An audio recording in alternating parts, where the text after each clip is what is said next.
నమస్తే రమగారు. నమస్తే రమగారు, హ్మ్. స్నానం చేయకుండా ఎలాంటి పనులు చేయకూడదు? చాలా చేయకూడదు. చాలా ఉన్నాయా? ఓకే. చాలా చేయకూడదు అంటే ఏమేం చేయకూడదు చూద్దాం. ఆ. సినిమాటిక్గా కొన్ని వ్యవహారాలు నడుస్తూ ఉంటాయి జయ. ఊళ్ళల్లో ఓ రకం చాలా పనులు అయ్యాక కానీ ఊళ్ళో కొన్ని కొన్ని కొన్ని కమ్యూనిటీస్లో స్నానాలు చేయరు. వంట కూడా అయిపోతుంది, తర్వాత స్నానం చేస్తారు. కొన్ని చోట్ల తెల్లవారుగానే స్నానం చేస్తారు. తెల్లారగానే స్నానం చేసేస్తే వాకిళ్ళు ఉడ్చుకోవాలా, ఇల్లు ఉడ్చుకోవాలా, స్నానం చేశాక ఇల్లు ఉడవటము, బట్టలు ఉతకటము అవన్నీ చేయాలంటే ఒక చికాగ్గా ఉంటుంది కదా. పొద్దుటి పూట కొన్ని ప్రత్యేకమైన పనులు, వాకిలి ఉడిచి ముగ్గేసుకోవటం, వాకిలి ఉడిచి ముగ్గి నీళ్లు చల్లటం, లేదా వాకిలి వరండా కడుక్కోవటం. పని మనిషి చేస్తుంది అనుకో, బాధే లేదు, పనమ్మాయి వేస్తుంది, ఎప్పుడో చేసేస్తుంది, ఓకే. లేకపోతే మనమే చేసుకోవాలంటే వాకిలి ఉడిచి ముగ్గేసుకోవాలి, నిద్ర లేవగానే బ్రష్ చేసుకోవాలి. ఈ బ్రష్కి ముందా వెనక అనేది మీ చాయిస్. వాకిలి కడుక్కోవటం దానికి బ్రష్ తోటి సంబంధం ఏం లేదు. పాచిమొహంతో వాకిళ్ళు ఊడ్చుకుంటారు సాధారణంగా, అదేదో అయిపోతుంది. తర్వాత స్టవ్ దగ్గరికి వెళ్ళాలంటే స్నానం చేసే వెళ్ళాలి. పాలు కాఫీ డికాక్షన్ పెట్టుకోవడానికి కూడా స్నానం చేయాల్సిందే. స్నానం చేయకుండా స్టవ్ ముట్టుకోకూడదు అనే సిద్ధాంతం ఉన్న కుటుంబాలు కొన్ని ఉంటాయి. నాకు ఆ సిద్ధాంతం లేదు. మా ఇంట్లో మడికి పొయ్యి వేరు, మామూలు వంటకి మామూలు పాలకి కాఫీలకి స్టవ్ వేరుగా ఉండేది. అది ఇది ఒకటి కాదు. మా చిన్నప్పుడు చాలా సంవత్సరాలు అలాగే ఉంది. పైగా మడి వంట చేసుకునేటప్పుడు పొద్దుటి స్టవ్ కడుక్కుని స్నానం చేసి స్టవ్ కడుక్కున్నాకే స్నానానికి వెళ్ళి అప్పుడు వంట, కడిగిన పొయ్యి మీదే వంట. ఇప్పుడు నేను కూడా అంతే చేస్తా.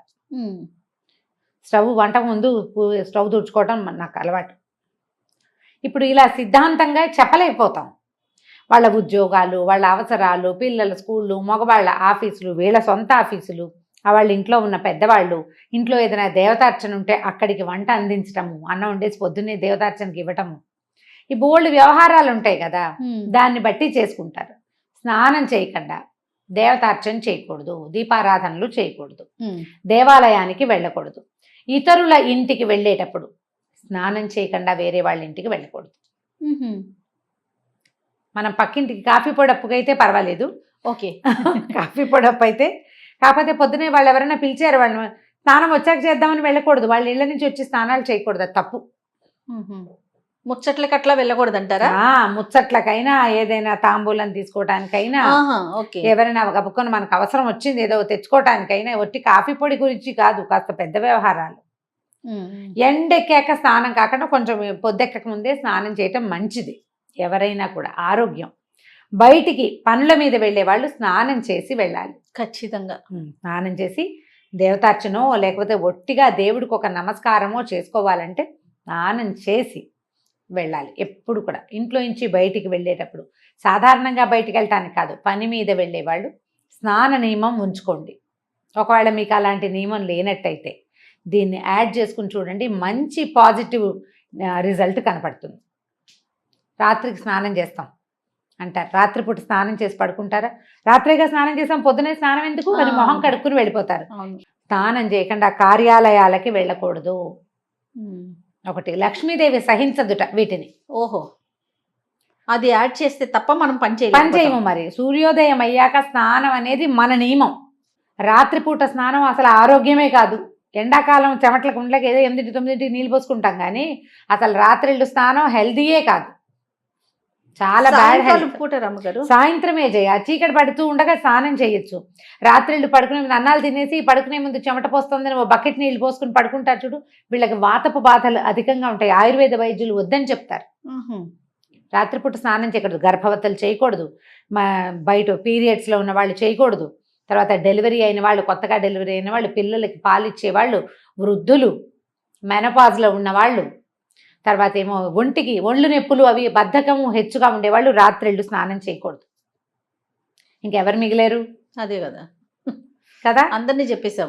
ఇంకెవరు మిగిలేరు? ఇప్పుడు రాత్రి చేసిన స్నానాలు లెక్కెట్టుకుని పొద్దున్నే నీళ్ళు పోసుకోకుండా బయటికి వెళ్ళిపోతే అదేం ప్లస్ అవ్వదు మనకి. పిల్లలు కూడా కొంతమంది స్కూల్స్కి వెళ్ళిపోతారు రమ్మగారు, నైటే చేసాం కదా అనేసి పొద్దున్నే బ్రష్ చేసుకుని వెళ్ళిపోయే పిల్లలు కూడా చూశాను. సూర్యోదయం తర్వాత స్నాన విధి అత్యావశ్యకము. మన ఆధ్యాత్మికమైన వ్యవహారమే ఇది. శుభ్రత కూడా, స్నానం చేసిన మొహానికి చేయని మొహానికి తేడా ఉండదు, మరి ఉంటుంది కదా. ఫ్రెష్నెస్, నీళ్లు మన పైనుంచి బాడీ పడతాయి. ఫీల్ అవుతుంది ముందు. అది మన మొహంలోకి వస్తుంది కదా. పైనుంచి మొహం కడుక్కుంటాం, మొహం కడుక్కుంటే వచ్చే ఫ్రెష్నెస్ మొహం కడిగినట్టే ఉంటుంది కదా. స్నానం చేస్తే ఉండే ఫ్రెష్నెస్ బ్రహ్మాండంగా ఉంటుంది. తర్వాత ఏంటంటే బ్లడ్ సెల్స్ యాక్టివ్ అవుతాయి. సన్నీళ్ళు పోసుకున్నాం అనుకో జల్లుమంటుందా ఒళ్ళు ఒక్కసారి. ఆ జల్లు అనగా నరాలకి సత్తు వస్తుంది. స్నానము అత్యవశ్యకమైన విధి. అది మడికో దీనికో అంటే ఏదో భగవదర్చనకి మాత్రమే అనుకోకండి. మీ శరీరానికి మీరు చేసే అర్చన స్నానం అంతే. ఇది ఒక గుడి కదా, దేహమే దేవాలయము అన్నారు. ఆ ఆత్మ ఇందులో నిలబడింది. ఇది ఉన్నంత వరకు ఆత్మ హాయిగా అందులో ఉంటుంది, ఈ పిచ్చిగూట్లో. దీన్ని శుద్ధంగా ఉంచాలి కదా, దీన్ని యాక్టివ్గా ఉంచాలి, ఆరోగ్యంగా ఉంచాలి. ఇది ఉంటేనే అది ఉంటుంది, ఇది లేకపోతే అది ఉండదు. అవును. ఆత్మారాముడిని సంతోష పెట్టద్దు మనం. స్నానం చేయండి, అదే పెద్ద సంతోషం. తర్వాత సంతోషాలు మిగిలినవి. స్నానం చేయటం, అన్నం తినటం, వేళకి నిద్రించటం మానవ దేహానికి అత్యంత ఆవశ్యకమైన విషయాలు. కాబట్టి పూజ చేసుకోవాలి పొద్దున, దేవతా నమస్కారం చేసుకోవాలి పొద్దున్నే. మనకి విధులు చెప్తారు. మన కార్తీకము, మాఘము, వైశాఖ మాసం ఉదయకాల స్నానాలు. కనీసం ఆ 3 నెలలు 2 నెలలని చేసేయడమంటారా నాయన అని ఇలాంటి వాళ్ళు ఉన్నారండి. ఆ 2 నెలలు ఖచ్చితంగా పెట్టారు. ఈ నిత్య స్నానమే కాకుండా అప్పుడప్పుడు నదీ స్నానాలు, సముద్ర స్నానాలు కూడా పెట్టారు. తీర్థ స్నానాలు, ఎక్కడికైనా వెళ్తే, ఏ తిరుమల వెళ్ళాం అక్కడ చక్కగా తీర్థంలో స్నానం చేయటం, ఎక్కడికో వెళ్తాం, కంచికో కాశీకో వెళ్తాం, అక్కడ గంగా నదిలో నదీ స్నానం ఎంత మంచిదో అది. కాబట్టి స్నానం చేసి ఏం చేయాలి ఏం చేయకూడదు కాదు, స్నానం చేయాలి ముందు. అది మానేయకూడదు. పొద్దున వంట చేసుకోవటానికి స్నానం చేసి వంట చేస్తే బాగుంటుంది, శుభ్రంగా ఉంటుంది. తర్వాత స్నానం ఒక పవిత్రమైన భావన వస్తుంది. మనం ఏదైనా వండుకున్నాము, స్నానం చేసేసి శుద్ధంగా ఉన్నాం అనుకో, ఆ వండిన పదార్థాన్ని తీసుకెళ్ళి దేవుడి దగ్గర పెట్టుకోవటానికి బాగుంటుంది. పాచమొహంతో వంట చేసేసుకుని అది ఎలా పెడతాం, అది పెట్టలేకపోతాం.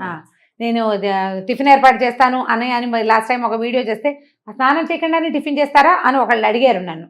టిఫిన్ చెయ్యను, ఏర్పాటు అంటే ఇడ్లీ పిండి, దోశ పిండి అవి తీసి బయట పెట్టుకోవటము, చట్నీకి కావాల్సిన దినుసులు ఏమిటో చూసుకోవటం, అదే చేస్తాను. పదార్థం తర్వాతే చేసుకుంటాను. కానీ మనం ఆలోచించుకోవాలి మనకి ఏది అవసరమో అని. ఆహార స్వీకారం కూడా స్నానం చేశాక గనక తీసుకుంటే చాలా బాగుంటుంది. తీసుకోలేకపోతాం, అట్లా బ్రేక్ఫాస్ట్ చేసేయాల్సి వస్తుంది మన పనిని బట్టి కదా. పొద్దున్నే చేసేయాలి, షుగర్ ఉంది, స్నానం చేశాక ఇవన్నీ దేవుడికి ఇవన్నీ చదువుకుని టిఫిన్ తినేసరికి లేట్ అయిపోతుంది, టాబ్లెట్లు వేసుకుంటారు. పాపం వాళ్ళకి తప్పదు కదా, పెద్ద వయసు వాళ్ళకి, పెద్దవాళ్ళకి తప్పదు, ప్రెగ్నెంట్ లేడీస్కి వాళ్ళకి కూడా తప్పని పరిస్థితిని పక్కకు పెట్టండి. నార్మల్గా అయితే తొందరగా స్నానం చేసేసి బ్రేక్ఫాస్ట్ చేయటం, తయారు చేసుకోవటము, తింటము కూడా రెండును. ఇలా చేస్తే గనక ఎక్కువ శుభ్రంగా ఉండేందుకు అవకాశం ఉంది. ఏ హెన్నానో పెట్టుకుంటాము, నెత్తికి నూనె రాసుకుంటాము, గంట నానాలనిపిస్తుంది, ఇంకా అప్పుడు ఏదో కొంత పని చేయవలసి అయితే ఓకే రమ్ గారు. నార్మల్ ఇష్యూస్ అయితే మాత్రం మార్నింగ్ లేవగానే చేయమంటారా? చేయండి. పొద్దునే స్నానం చేస్తే, స్నానం చేయకుండా పూజ ఎలా చేయకూడదు, భోజనం అలా చేయకూడదు, భోజనము ఎలా చేయకూడదు, బయటికి అలా వెళ్ళకూడదు. ఇవి 3. ఇంకేముంది రమ్మగారు, ఖచ్చితంగా స్నానం చేయాల్సిందే. మిగిలిన మీ ఇష్టం, ఇంకా మేమే మిగిలిన అన్నీ చెప్పారు. రైట్. ఏదేమైనా మార్నింగ్ లేవగానే స్నానం చేయటం ఉత్తమం. మీరు పూజ గీజ ఏం చెయ్యరు. ఒక ప్లస్ పాయింట్ చెప్తా, పూజ చేయరు మీరు. ఓకే, మీకు అలవాటు లేదు. ఇంట్లో ఎవరైనా దీపం పెట్టుకుంటారు, లేకపోతే లేదు, అది కూడా మనకు అక్కర్లేదు. మగవాళ్ళకి చెప్తున్నా, స్నానం చేయగానే బయట ఏ బాల్కనీలోనో కిటికీలోనో సూర్యుని చూసి దండం పెట్టుకోండి. సూర్యుడికి చేసే నమస్కారం ప్రత్యక్ష నారాయణుడు అద్భుతమైన ఫలితాన్ని ఇస్తుంది. ఇప్పటిదాకా మీకు అలవాటు లేకపోతే, ఒకవేళ మీరు కనుక ఈ వీడియో వింటూ ఉంటే, రేపటి నుంచి దీన్ని ప్లస్ చేసుకుని చూడండి. మగవారైనా ఆడవారు కూడా చేయొచ్చు. ఆడవాళ్ళు ఎలాగో చేస్తారు.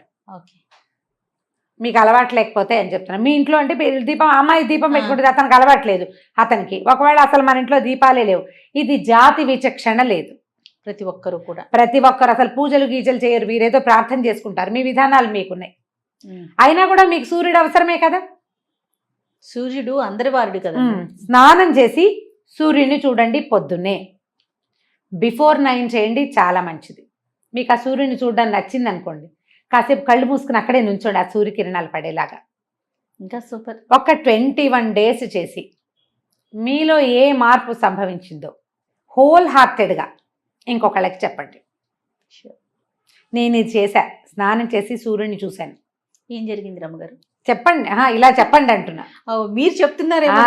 నేను ఇలా చేశాను, స్నానం చేసి సూర్యుని చూశాను, నాకు ఈ మార్పు వచ్చింది అనేది మీరు గమనించి చెప్పాలి. అప్పుడు పొద్దున్నే స్నానం చేయటంలో ఉన్న ఫలితం ఏంటో తెలుస్తుందేమో, మీరే అందరికీ చెప్తారు. ఎర్లీ మార్నింగ్ సూర్యుని చూడడంలో ఉన్న ఆత్మానందం ఏంటనేది చూసేవాడికే తెలుస్తుంది. మీరు బాగా ఎంజాయ్ చేస్తున్నారు. రైట్ రామ్ గారు, నమస్తే అండి. నమస్తే.